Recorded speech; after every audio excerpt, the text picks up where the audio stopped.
the Rochester Mission went from, it's either Cayuga Lake or Seneca Lake. I want to say it's Cayuga Lake is one boundary. So that's one of the Finger Lakes, and that's in western New York.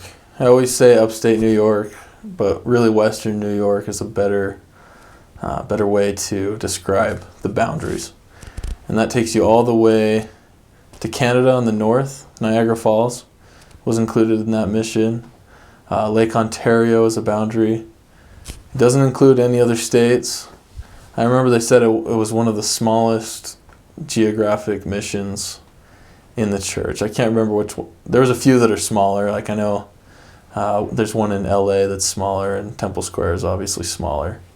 But, it wasn't a huge mission. Part of that was that we had sites. So a lot of our sister missionaries couldn't spend a lot of time proselyting. They had to work shifts at the sites. And so for the amount of missionaries we had, it wasn't, I guess, didn't work very well. Have a huge mission for all these missionaries to cover, because most of our sisters needed to be close to Palmyra so they could work the sites. So it ends up being a smaller mission. But there's a lot to New York. I think, Rochester is a city, and it's a lot like probably any other city. Has its special things about it, its unique things. But it's a city, has a lot of people. It's open-minded, I guess. If you know how cities are. They're just a little more diverse as far as like cultures and races. But what I thought was really interesting about Palmyra is that Palmyra is really diverse amongst Christian religions. I felt like serving there was the most diverse Christian place. Like most people, doors I would knock on, they'd be Christian. I did have one guy answer the door and tell me he's a born-again atheist. And that was pretty funny, but I didn't know how to respond to that, so I just kind of said, "Oh well," we offered to teach him. That's he didn't really want any of it, but you just had a lot of different kinds of Christians. One of the famous landmarks in Palmyra is called the Four Corners Churches, where you have the Episcopalian Church, the Methodist Church, the Baptist Church, and there's a Catholic church there as well as a Presbyterian church. So the Catholic church is actually behind one of the churches. So there's 5 churches right on this intersection, one church on every corner, and it just really illustrated, what it was like for Joseph Smith. The confusion, there's so many choices, and sometimes you just don't want so many choices. You want to just kind of know what you're supposed to do and not have to always figure it out. But that was always really interesting to me. You never knew what you're going to get when you knocked on a door. And, for the most part, people were really friendly. But you still had some people that were bitter against Mormons, which in Palmyra is a really interesting, it blows your mind that people don't like Mormons there, because it's such a small town and it has all these businesses, and the biggest time of the year for these businesses is when the pageant rolls around. So many Mormons come in, all the hotels fill up. There's just, every restaurant has lines coming out, because there's so many people in this little town. And as soon as pageant's over, it dies down immensely. But even then, the visitors that come when it's not pageant, they're coming to see the Sacred Grove. They're coming to see the Book of Mormon publication site. And, so it always blew my mind that you had this town that was pretty much supported by Mormons financially. And they, a large portion of them still hated Mormons. It was just a really interesting thing to see. But I felt, in some ways you feel what it might have felt like a little bit for Joseph Smith and for the early missionaries.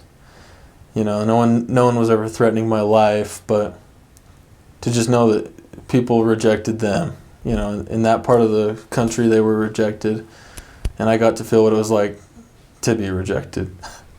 I also got to feel what it was like to have success as well. I don't want it to sound like it was just a big festival of people telling me no, but it was really cool to feel the same thing that Joseph Smith might have felt at times, when people throw stuff out at us from their car, or, when they yell at us and tell us we're dumb or make fun of us. It was just it was cool to me, to be like, wow. I kind of really got to realize what Joseph Smith must have gone through to proclaim the gospel. For him, he didn't want the adventure, it wasn't like he wanted people to know that he went to prison as much as he just wanted the gospel to go forth. And he just did what was necessary. And I don't know. I think that's where the best adventure comes from, is when you have a purpose and you just do what's necessary. You don't look for adventure, it comes to you with the journey of what you're doing, I guess. I don't know. It's really cool. So the church size, there's a temple in Palmyra. It's just a little temple. Really cool. It faces, there's a spot in the temple where they have a window that looks out into the sacred grove. And it's as far as unit sizes go, I was always in the Rochester steak and the Palmyra steak. I never went to the Buffalo steak, but I do know there's branches that are as small as like 30 people in the branch going to church. I was always in wards that were pretty much almost as big as a Utah ward. The amount of geography that they would cover was a lot bigger. I still think my last area, the ward that I covered, would have been at least 3 or 4 stakes. Could be as much as 10 stakes in Utah. I mean, it covered 3 different towns and part of the city of Rochester. So it was, really geographically, the ward boundaries are a lot bigger out there, and the amount of people that make up a ward, it's just not as dense as Utah. I know that no one expects it to be, but every once in a while when you think of the difference and the comparison, it's crazy that you could fit multiple stakes in this one ward. But I did, I had a lot of cool experiences with church history while I was out there as well. There's a site that's not as well known. It's the baptismal spot of Brigham Young. And, we had the chance to go out there, and it's just this tiny creek. I don't know what I would compare it to, but, it's probably this big. There's not a lot of water running through there. And it blew my mind that they used to dam that up and baptize people there. Brigham Young was baptized, just right by his ranch in Mendon. And that, you learn how much of a hard worker Brigham Young was as well as Joseph Smith, that these guys were not lazy at all. They earned every bit of respect that they got. There's a city called Canandaigua. It's just really a beautiful city in New York. It's right on one of the Finger Lakes. And I remember when I got there, the roads were really wide, which is I don't think it's an Eastern United States thing, period, but it wasn't. Most of New York was not like that. The roads were really narrow, trees, on the sides of all the roads. And these roads were really wide. I remember asking the member that was driving us through this particular city, like, why are the roads so wide here? I feel like I'm back home. I feel like I'm in Utah again. And he's like, this city was actually planned by Brigham Young. So these roads are wide enough that you could turn a wagon around in the road back in the day. And they were graphed, they were like straight roads going through the city, which is kind of a Utah thing as well. And it just kind of blew my mind that before Brigham Young was a prophet, before he was an apostle, he was still working so hard. He was still an innovator. He was like the type of man that the Lord chose for an apostle was not, he didn't choose some lazy, he wasn't like a lucky guy that got to be the new leader. Like, he had to prove himself to the Lord that he was a hard worker. And there's evidence of it all through New York. There's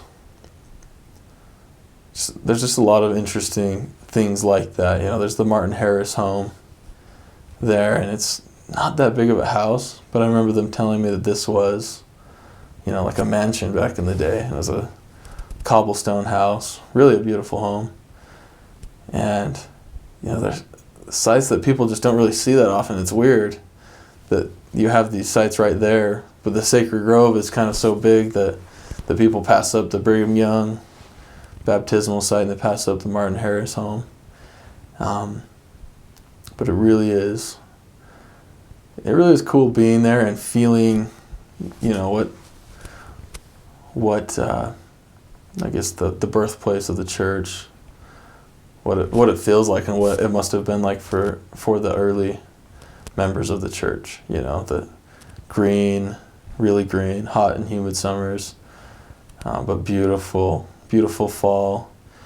The perfect seasons. Like, it had a winter with snow, it had a summer that was hot, it had fall with all the changing colors in the leaves. And I just always would imagine Joseph Smith in the winter and what it would be like freezing. But seeing those movies, I felt like I was in these movies that the church had made of Joseph Smith and Brigham Young when they were first learning about the church and when it was being restored. And it's really cool. Another thing is Palmyra is really, the adversary is strong there too. There's, you're familiar with the first vision when, before he saw the vision, he was attacked. His tongue was bound. He almost wasn't able to get his prayer out. It's just Satan tried so hard to stop him. Well, there's evidence of that in Palmyra as well. There's a lot of stories we would hear about spiritualism, or people, would sacrifice their cats on altars and just crazy. I don't want to go too deep into any of that stuff, but there's the other side as well working, and I didn't even really know that it was real, that people got into that kind of thing, and that there was like evil in an organization. But there was that as well in Palmyra, and it was really interesting. Like, the whole story of Joseph Smith kind of unravels in real life when you're there. You see that it all is really real. So I served from January of 2012 to January of 2014. And I started in Palmyra for 6 months. Now, I say Palmyra, but that's really the Palmyra ward. They called us Palmyra elders, but we served in Marion, Williamson, and Ontario, New York, and Walworth. All just little towns, cute little towns that your wife would want to live in when you grow up. I don't know. After that, I went to Pittsford, New York. That's kind of the wealthy suburb of Rochester. Just completely changed from Palmyra. You just had everything was really nice in Pittsford. And I was there for 6 months as well, and I loved it there. And then I went to the Rochester 4th Ward, which is kind of the southwestern part of the city. And that covered Rochester, that covered Gates, and a city called Chili, which is spelled chili. But they just, kind of like how we say hurricane here, they would say Chili. And they had a city called Lima, but they called it Lima. And it's funny, we used to always joke about that. But I was only there for 3 months. And that was kind of what I always wanted before my mission, of like the scary, like people robbing you, or, just, I don't know, adventure, And I was never really in like a sticky situation. I just felt there were places that were scary, you know, or like people would tell us like that it wasn't safe where we were at, but it never actually got dangerous. But it was that adventure I want. And then my last area I served in for 10 months, and it was the northwestern part of Rochester. And then it also covered a city called Irondequoit and a city called Webster. And I love that area. You know, I wanted to stay there. I got to stay there. I was there for 10 months. I really got to know it. And, you know, I had a portion of the city that was the same, like it was really rough. You know, we'd hear gunshots. We never saw any shooting or anything. It wasn't really that dangerous. But you know, you'd hear rough stories. Or there was one time when we knocked on a door to see this lady that had been less active, and she wasn't there, but there was these 3 guys out there playing cards, and we asked them, you know, where the sister was, if she was home, or if they knew where she had gone. And they just were really kind of creepy about it, you know. They were like, oh, she's over on Lyle. And Lyle is like, it's kind of famous. There's like a nut house on Lyle, a mental ward or something, and there's like a strip club place. And so, you know, I was just kind of really worried what had happened to this lady, if she ended up, you know, got desperate and went to the strip club, or if she, you know, had lost her mind or something. It was really a bad part of town that we were in. And then I remember these guys looked at us and they were like, what, you know, it's really courageous of you white boys to be here in this neighborhood. And at this point, you know, I knew I was safe as a missionary, and I really believed and knew that we had the protection of the Spirit. And, you know, I wasn't going to go do something stupid, but I also just really wasn't afraid of like being in the ghetto and being the only white guy, you know.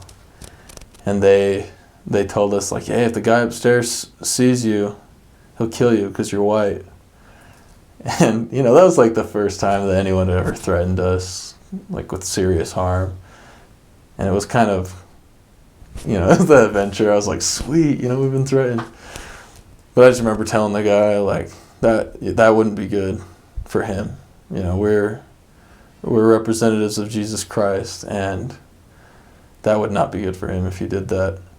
You know, looking back, I don't think I would ever say that to someone. I would probably just run away now.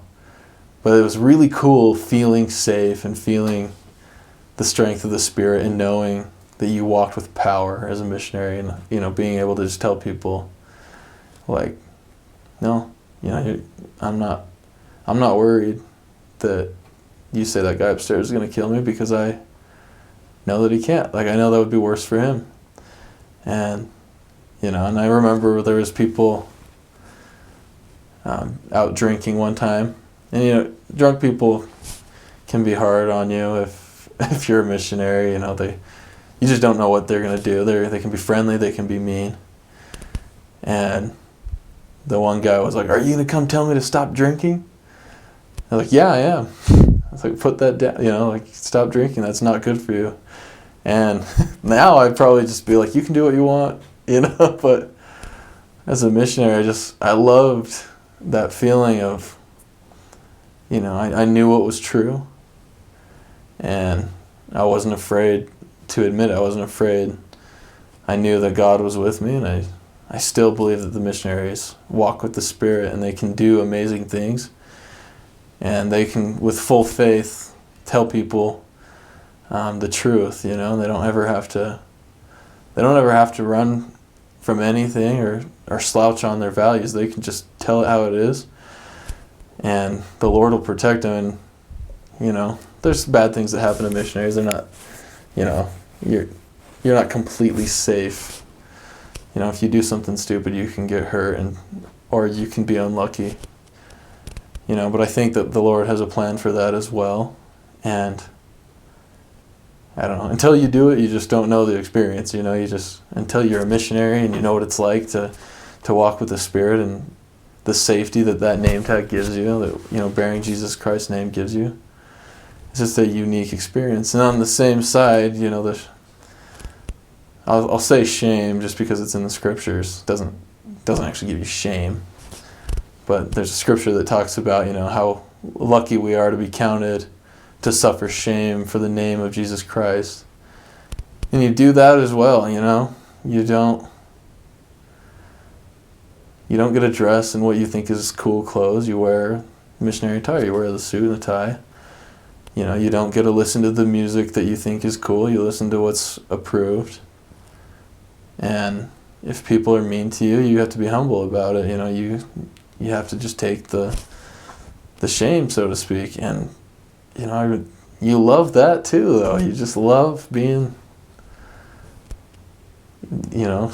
having the name of Jesus Christ and knowing that it's not you that they're persecuting him, and that you're there with him. You're standing with Jesus Christ rather than standing with the world and pointing the finger. And I love it.